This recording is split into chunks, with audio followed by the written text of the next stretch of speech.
The blood on Natalie's white sweater was still spreading when her husband rejected her fifth call. She could taste copper, feel warmth pooling where the baby should be safe, and all she could hear through the shattered windshield was Julian's voicemail. The same voicemail he'd sent her 4 times in 3 hours, while he planned a romantic dinner with another woman. The impact had come from nowhere. But the betrayal? That had been building for months. We're building a community that refuses to accept neglect and betrayal as normal. If you believe women deserve respect, loyalty, and real love, not control disguised as protection, subscribe and join us. Your support helps us spread these stories to people who need to know they deserve better, and it's okay to walk away. The Audi's front end was crushed like an accordion when the ambulance screamed onto Riverside Drive.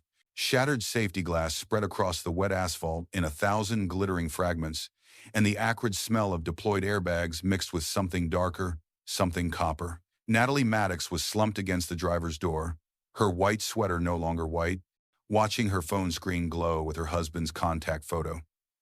Except Julian wasn't calling to save her. She was calling to beg him. Her trembling fingers left crimson smears across the cracked screen as she hit redial for the 5th time, each breath a razor blade cutting through her ribs. The impact had come from nowhere, a blur of headlights and screeching tires, and now her entire body screamed in protest. But nothing hurt more than the fear clawing at her throat as her free hand pressed protectively against her abdomen, where warmth was spreading in a way that made her stomach turn. "Pick up, Julian," she whispered through gritted teeth, her voice lost beneath the wail of approaching sirens. "God, please just pick up." 1 ring, 2 rings, 3. Then, "You've reached Julian Maddox. Leave it." Natalie's hand went limp, the phone slipping into her lap as tears carved tracks through the blood on her cheeks. Through the spider-webbed windshield, she watched paramedics sprint toward her, their faces sharp with urgency, their lips forming words she couldn't process. All she could hear was the pulse hammering in her skull and the ghost of her husband's voice, recorded and indifferent. The only piece of Julian she'd managed to reach in the last 4 hours. Ma'am, can you hear me?" A paramedic's face filled her window, his expression shifting from controlled professionalism to barely concealed alarm as his eyes swept over the wreckage. "Don't move, okay? We're getting you out right now." But Natalie couldn't stop moving. Her bloodied fingers scrambled for the phone again, her 2-carat diamond ring catching the red and blue strobes from the emergency vehicles. She had to try again.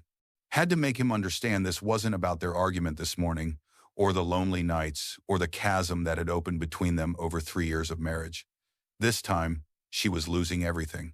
Their baby, her life, and Julian Maddox, the man who controlled half the underground trade routes in the city, the man whose tattooed hands had once promised to shield her from any threat, the man whose name alone made dangerous people nervous, was somewhere on the other side of town with Riley Stone, too distracted to notice his wife was dying. The penthouse was silent when Natalie opened her eyes, the kind of silence that pressed against your eardrums and reminded you exactly how alone you were. She reached across the king-size bed instinctively, her fingers finding only cold, undisturbed sheets. Julian's side hadn't been slept in. Again, Natalie pushed herself upright, ignoring the familiar hollowness in her chest. Floor-to-ceiling windows framed the city skyline, the early sun turning glass towers into columns of gold. From 40 stories up, everything looked beautiful and ordered. From up here, you couldn't see the cracks spreading through the foundation of her life. Her phone buzzed on the marble nightstand. A text from Julian, time-stamped 5:23 a.m. "Business ran over. Staying at the Meridian. Don't wait up." Natalie stared at the message until the words blurred. Her thumb hovered over the keyboard, a dozen responses fighting for space. She wanted to ask what kind of business kept him at a luxury hotel instead of coming home. She wanted to ask why he'd stopped pretending she mattered. She wanted to ask when exactly "I'll always protect you" had become an empty promise. She typed, "Okay, delivered, read." No reply. Natalie set the phone down carefully, as if it might shatter, and walked barefoot to the bathroom. The woman in the mirror looked hollowed out, 26 years old, but her dark eyes held the exhaustion of someone decades older. Her hair hung limp past her shoulders. She used to care about these things: appearances, effort, hope. 3 years married to Julian Maddox had taught her that loving a powerful man meant swallowing your needs. It meant charity galas where his hand never found the small of your back. It meant silent dinners when he bothered to show up at all. It meant learning that business was code for everything you'd never be allowed to understand, and everything that mattered more than you. Natalie turned on the shower and let the steam fill the room. Under the scalding water, she tried to remember the man who'd pursued her with single-minded intensity. Julian had been different 4 years ago, focused, passionate, almost possessive. He'd shown up at the bookstore where she worked with expensive flowers and promises that had sounded like forever. Her mother had warned her that men like Julian didn't change, that the tattoos covering his neck and hands were a map of a world she didn't belong in. Natalie had married him anyway. Her phone rang from the bedroom, cutting through the sound of water. She shut off the shower and grabbed a towel, her heart doing that stupid, hopeful thing it always did when Julian's name appeared on the screen. But it wasn't Julian. Miss Maddox? The voice was professional, female. This is Dr. Reeves from Northside Medical. I'm calling about your test results from yesterday. Natalie's grip tightened on the phone. Yes? Congratulations, you're pregnant. Approximately 7 weeks. The world tilted. Natalie sat down hard on the edge of the bed, the towel slipping from her shoulders, her free hand instinctively moving to her stomach. I'm what? Pregnant? Dr. Reeves repeated, warmth entering her tone. Everything looks healthy so far. We'll want to schedule your first prenatal appointment within the next 2 weeks. The call ended in a blur of medical terminology and appointment times that Natalie barely registered. When she hung up, she was shaking. Pregnant. She was carrying Julian's child. For the first time in months, something like joy flickered in her chest. A baby. Their baby. Maybe this would change things.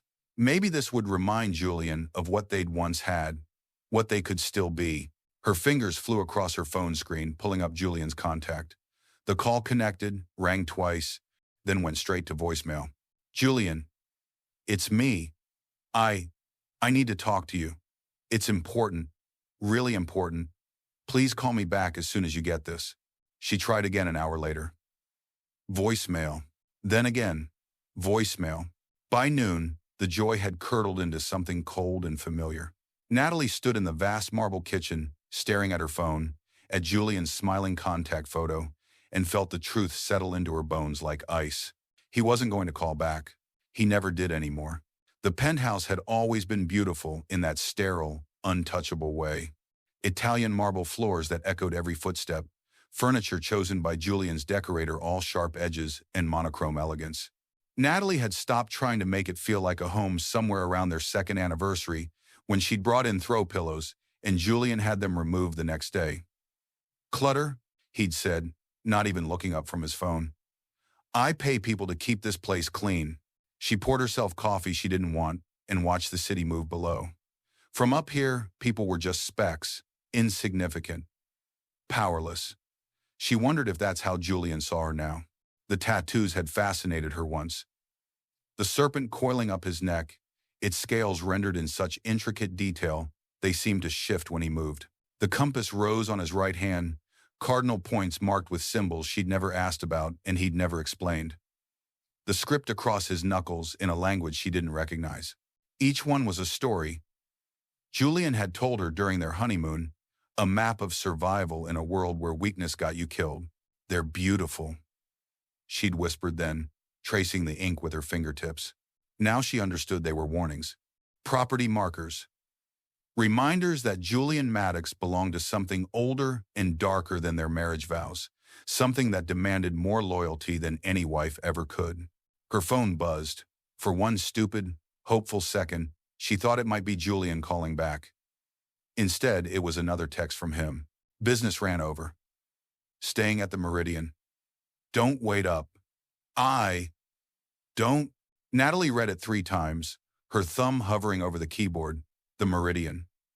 The hotel where they'd spent their first anniversary, where Julian had surprised her with a suite overlooking the harbor and actually turned off his phone for an entire evening. Back when he'd still pretended she was worth disconnecting for. She typed and deleted 4 different responses before settling on the one that required the least from her. Okay. The message showed as read within seconds, but no reply came. No heart emoji, no love you. Nothing but the cold confirmation that her message had been received, acknowledged, and dismissed. Natalie set the phone face down on the counter and pressed both palms against her stomach, against the secret growing there that Julian didn't know about yet. A secret he wasn't answering his phone to hear. She closed her eyes and tried to remember the last time Julian had touched her with something other than absent-minded obligation. Tried to remember when his hands had last held her, like she mattered. The memory wouldn't come. Dr. Reeves had sounded so warm on the phone, so genuinely happy when she delivered the news. Congratulations, Miss Maddox. You're pregnant, approximately 7 weeks. 7 weeks. Natalie had done the math immediately, counting back to that rare night when Julian had come home before midnight, when he'd actually looked at her like he used to. 1 night in 2 months, and somehow it had been enough. She'd wanted to tell him in person. Had imagined his face when she showed him the positive test, the way his eyes might soften, the way he might pull her close, and promise everything would be different now. But Julian wasn't home. Julian was at the Meridian, probably sleeping off whatever business had kept him out all night, so she'd called instead. And called. And called. Each attempt had gone straight to voicemail after 2 rings. Not dead battery, not out of range, deliberately silenced. Her husband had looked at his phone, seen her name, and chosen not to answer. 3 times. Natalie stared at her reflection in the kitchen window, one hand still pressed protectively against her abdomen. A baby. Julian's baby, growing inside her in a penthouse that felt more like a prison than a home, carried by a woman whose husband couldn't be bothered to pick up the phone. What kind of life was she bringing this child into? The question came unbidden, sharp and terrifying. She thought about the men who showed up at odd hours, their faces hard and their voices low. The conversations Julian had behind closed doors, the ones that always ended with him emerging tight-jawed and unreachable. The way he kept a gun in the nightstand drawer and another in his car, how he'd taught her to shoot just in case without ever explaining what the case might be. She thought about the time she'd asked too many questions about his work and he'd looked at her with something cold in his eyes, something that made her feel like a stranger in her own marriage. You don't want to know. Natalie, he'd said quietly. Trust me, you're safer not knowing. But safety was an illusion, wasn't it? You couldn't build a safe life on a foundation of secrets and violence. You couldn't raise a child in a world where their father's business required armed bodyguards and encrypted phones and nights that lasted until dawn. Natalie's phone buzzed again. Her heart leaped, then crashed when she saw it wasn't Julian. Just a reminder about her prenatal appointment. The first of many.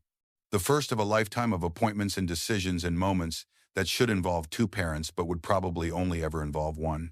She couldn't stay in the penthouse. The walls were closing in, the silence pressing against her skull until she thought she might scream. Natalie grabbed her keys and purse and left, taking the elevator down to the underground garage where her Audi sat gleaming under fluorescent lights. She had no destination in mind. She just needed to move, to feel like she had some control over where she was going, even if she had no control over anything else. The city blurred past her windows as she drove, her phone connected to the car's Bluetooth. She tried Julian again. Voicemail. Again. Voicemail. The automated voice had started to feel like mockery. You've reached Julian Maddox. Leave it. When her phone rang 20 minutes later, she nearly swerved into the next lane, reaching for the answer button. Mrs. Maddox, a cheerful female voice. This is Celestine calling from Azure, the rooftop restaurant at the Meridian. I'm just confirming your reservation for 2 tonight at 8 o'clock. We have you down for the private corner table you requested. The world tilted. I'm sorry, what? Your reservation? For tonight? We also have the champagne and rose petals you ordered for the table. Is there anything else you'd like us to arrange? Natalie pulled over, her hands shaking so badly she could barely grip the wheel. I didn't make a reservation. A pause. Oh, I'm so sorry. I must have let me check. Yes. It says here Julian Maddox, party of 2, 8 p.m. A special occasion noted as celebration. If there's been a mistake, 18-6. No, Natalie whispered. No mistake. Thank you. She ended the call and sat in her parked car, watching pedestrians pass by her window, their lives continuing normally while hers fractured into pieces. A celebration.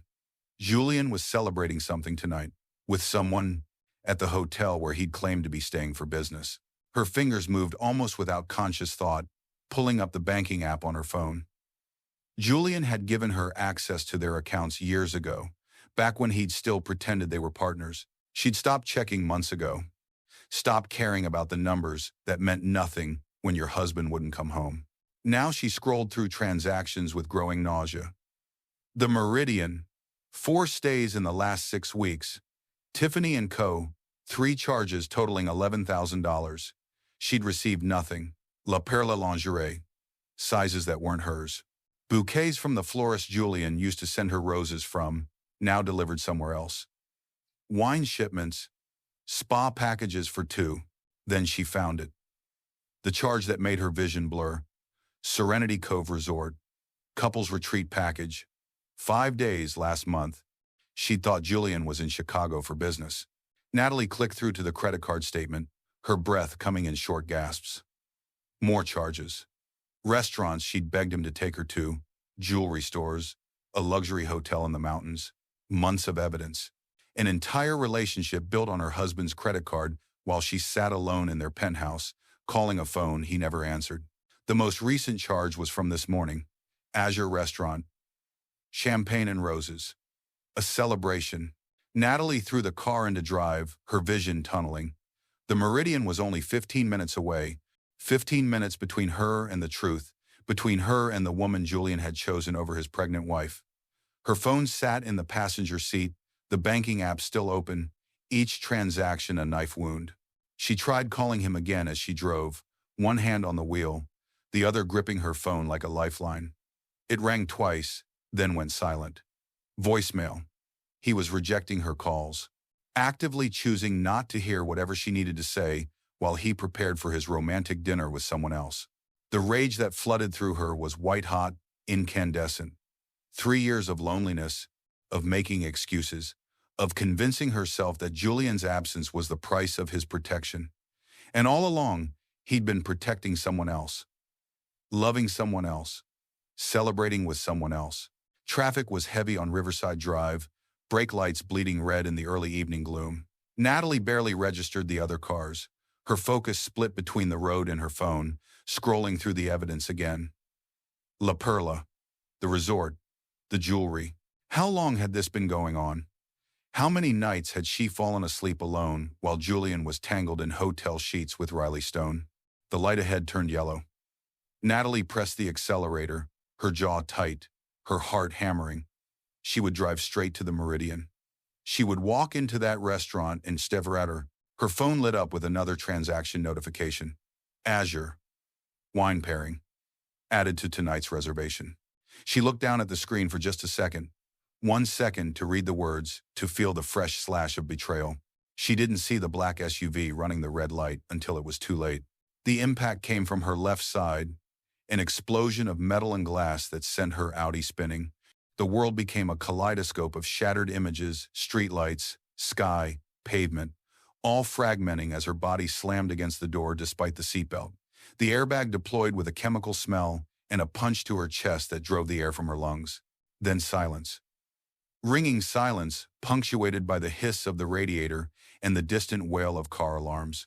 Natalie couldn't move. Couldn't breathe. Pain radiated through her ribs, her shoulder, her abdomen. Her abdomen. Terror cut through the shock as her hand fumbled to her stomach, finding wetness, finding warmth spreading across her white sweater in a bloom of crimson. Across the city, in a penthouse suite at the Meridian, Julian Maddox sat on the edge of a king-size bed, his tattooed hand resting on Riley Stone's bare shoulder as she laughed at something on the television. His phone buzzed on the nightstand. Natalie's name. Again. He glanced at Riley, who raised an eyebrow. Business? Julian reached over and silenced the call without answering. Nothing that can't wait, he said, and pulled Riley closer. His phone buzzed again seconds later. This time, he powered it off completely. The call came 20 minutes later on Julian's secondary phone, the one only his inner circle had access to. He almost didn't answer, irritated at the interruption, but Marcus never called unless it was urgent. What? Julian's voice was clipped. Boss, it's Natalie. Marcus's voice was tight, strained in a way Julian had never heard before. There's been an accident. Bad one. She's at Mercy General, critical condition. You need to get there now. My place. The room tilted. Julian was on his feet before Marcus finished speaking, grabbing his jacket, his keys, his mind refusing to process the words, even as his body moved on autopilot. Riley was saying something behind him, her voice rising in confusion, but he was already out the door, already running. Critical condition. Natalie. Natalie. The drive to Mercy General took 12 minutes that felt like hours. Julian's hands were white-knuckled on the steering wheel, his chest tight with something he couldn't name. Fear. Guilt. The sickening realization that he'd turned off his phone, that Natalie had been calling, and he'd silenced her because he'd been too busy with. He couldn't finish the thought. The emergency room was chaotic. Julian pushed past the intake desk, his presence alone enough to make people step aside. Natalie Maddox, he demanded. My wife. Where is she? A nurse directed him to the surgical wing. Julian's legs felt disconnected from his body as he walked, each step heavy with dread. When he finally found her room, a doctor was waiting outside, clipboard in hand, her expression carefully neutral. Mr. Maddox? I'm Dr. Patel. Your wife is stable now, but let me see her. In a moment. Mr. Maddox, Natalie sustained significant internal injuries in the collision. Fractured ribs, internal bleeding, severe trauma to her abdomen. We've managed to stabilize her. But Patel paused, her eyes softening with something that looked like pity. I'm very sorry. She lost the pregnancy. She was approximately 7 weeks along. The words hit Julian like a physical blow. He staggered back against the wall, his vision narrowing to a single point. Pregnancy? She's pregnant? Was pregnant, Mr. Maddox. The trauma was too severe. There was nothing we could do. 7 weeks. Julian's mind raced backward, counting, remembering. That night, the one night in months he'd actually come home before midnight, the night he'd actually looked at his wife like she mattered. And she'd gotten pregnant, had been carrying his child while he ignored her calls, while he stayed at hotels with Riley, while he planned celebrations that didn't include her. She'd been trying to tell him. All those calls, all those voicemails he hadn't listened to. She'd been trying to tell him about their baby, and he'd silenced every single attempt because he'd been too distracted by his own selfish desires. Julian's legs gave out. He slid down the wall, his tattooed hands covering his face, and for the first time in 15 years, he felt the sting of tears burning behind his eyes. His baby was gone, and it was his fault. If you can't stand men who ignore their pregnant wife's desperate calls for another woman, hit that like button. Only people who think Julian's behavior is acceptable won't. Natalie woke to the smell of antiseptic and the steady beep of monitors. Her body felt like it had been shattered and poorly reassembled. Every breath a reminder of broken ribs, every small movement sending pain radiating through her abdomen. But the physical pain was nothing compared to the hollow emptiness where hope used to live. She knew before anyone told her. The baby was gone.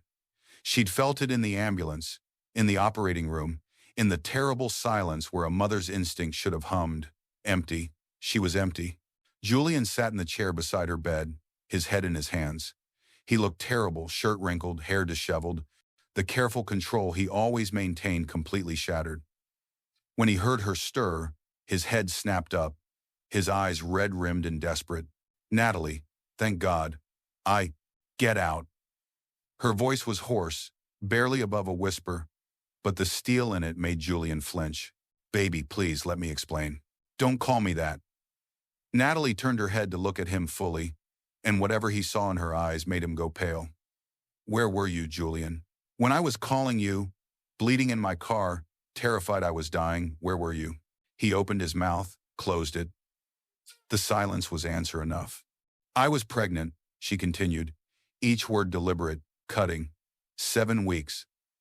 And you silenced every single one because you were too busy with Riley Stone, planning your romantic dinner. Your celebration. Julian's face crumpled. How did you, Azure restaurant? Champagne and roses. The Meridian penthouse suite. Natalie's laugh was bitter, broken. Did you really think I wouldn't find out? Did you think I was that stupid? Or did you just not care enough to hide it properly? Natalie, I swear, I didn't know you were pregnant. If I had known, you would have what? Answered my calls? Come home? Stop sleeping with your mistress? She struggled to sit up, ignoring the pain screaming through her body. Our baby is dead, Julian. Dead because I was so consumed by your betrayal that I wasn't paying attention. Dead because you couldn't be bothered to pick up the phone. That's not fair. Fair? Natalie's voice rose, sharp and vicious. You want to talk about fair? You want to talk about the woman who spent 3 years alone in your penthouse, making excuses for why her husband never came home? Who convinced herself that your business was more important than her? Who was ready to bring a child into your dangerous, violent world because she still believed you loved her?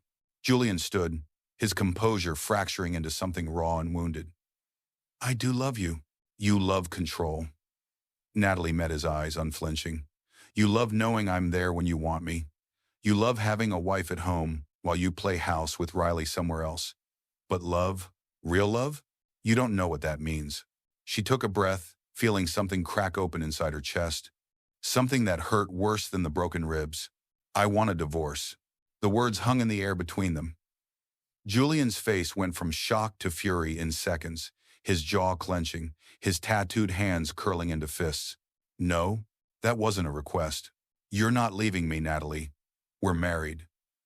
You made vows. So did you. Her voice was ice. And you broke every single one. Julian stepped closer to the bed, his presence suddenly threatening in a way it had never been before. You think you can just walk away? You know what I am, what I control. I'll tie this divorce up for years. You won't see a cent. You won't. Get out of my room. Natalie's voice didn't waver. Now. For a long moment, Julian just stared at her, something dangerous flickering in his eyes. Then he turned and walked out, the door closing behind him with a soft click that somehow felt more violent than a slam. Natalie waited until his footsteps faded before she let herself break, tears sliding down her cheeks as she pressed a hand to her empty abdomen and mourned everything she'd lost. Julian made the call from the hospital parking garage, his voice cold and precise despite the chaos raging inside him. Marcus, I want the driver found. I want to know everything, who they are, who hired them, who they've talked to. I want it done yesterday. Already on it, boss. We pulled traffic cam footage. Black SUV, no plates, professional job. They knew the route, knew the timing. This wasn't random. Julian's jaw clenched. How long? Give me 12 hours. It took 10. Marcus called back with a name that made Julian's blood run cold. Thomas Brennan. One of Julian's own lieutenants, a man he'd trusted for 6 years, a man who'd sat at his table and sworn loyalty. You're sure? Julian's voice was deadly quiet. Positive. Money trail leads straight to him. He's been skimming from the port operations, building his own crew on the side. Word is he figured you were distracted, vulnerable. Thought taking out your wife would destabilize you enough for him to make a move on your territory. Distracted, vulnerable. The words hit like bullets. Julian leaned against his car, his tattooed hands shaking with barely contained rage. Thomas had been right. Julian had been distracted, too busy with Riley to notice the rot spreading through his own organization. Too busy ignoring his wife's calls to see the threat building right under his nose. If he'd been paying attention, if he'd answered Natalie's calls, if he'd come home, if he'd been the husband he'd promised to be, Thomas would never have thought him weak enough to target, would never have dared to put Natalie in danger. Where is he? Julian's voice was ice. Safe house in Riverside. We've got eyes on him. Waiting for your word. Julian closed his eyes, seeing Natalie's face in the hospital bed, bruised and broken. Seeing the empty place where their child should have been. His child.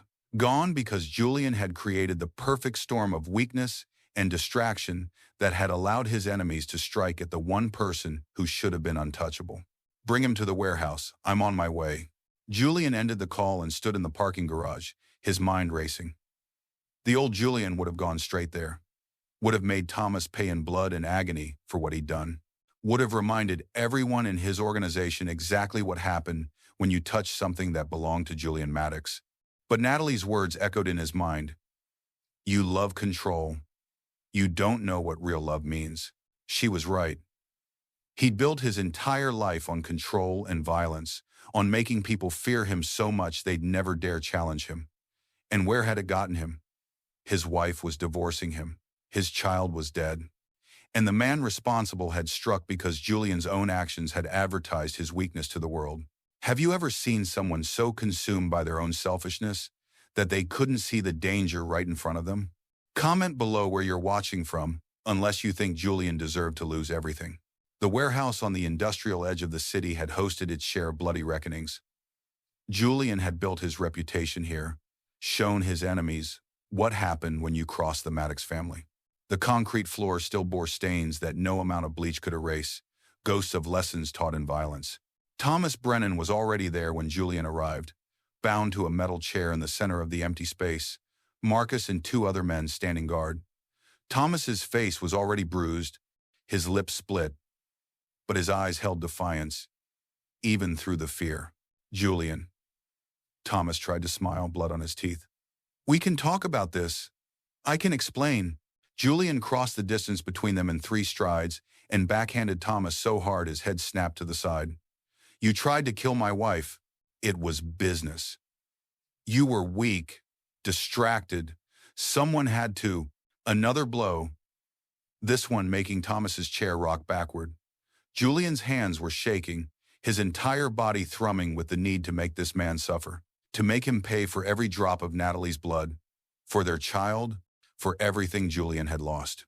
Marcus stepped forward, offering Julian a knife. The blade caught the dim warehouse lights, sharp and eager. This was the way it had always been done. Blood for blood, pain for pain. The Mafia code demanded it, and Julian had never questioned it before. He took the knife, felt its weight in his palm. Thomas was saying something, begging or threatening. Julian couldn't tell which. All he could hear was the rushing in his ears, the primal need for vengeance singing through his veins. Then Natalie's voice cut through the rage, a memory sharp as the blade. Your world is defined by too much blood. She'd said it once, months ago, after Julian had come home with bruised knuckles and wouldn't explain where he'd been. She'd looked at him with such sadness, such resignation. Everything in your life comes down to violence. And violence only creates more violence. Julian's hand tightened on the knife. If he did this, if he gave in to the rage and carved his revenge into Thomas's flesh, nothing would change. He'd still be the man Natalie was divorcing. Still be the man who'd lost everything because he couldn't see past his own desires and his own brutality. More violence wouldn't bring back their child, wouldn't make Natalie love him again, wouldn't fix the fundamental rot in Julian's soul that had allowed all of this to happen. He lowered the knife. Boss? Marcus's voice was confused, uncertain. Julian turned to him, his decision crystallizing into something cold and final.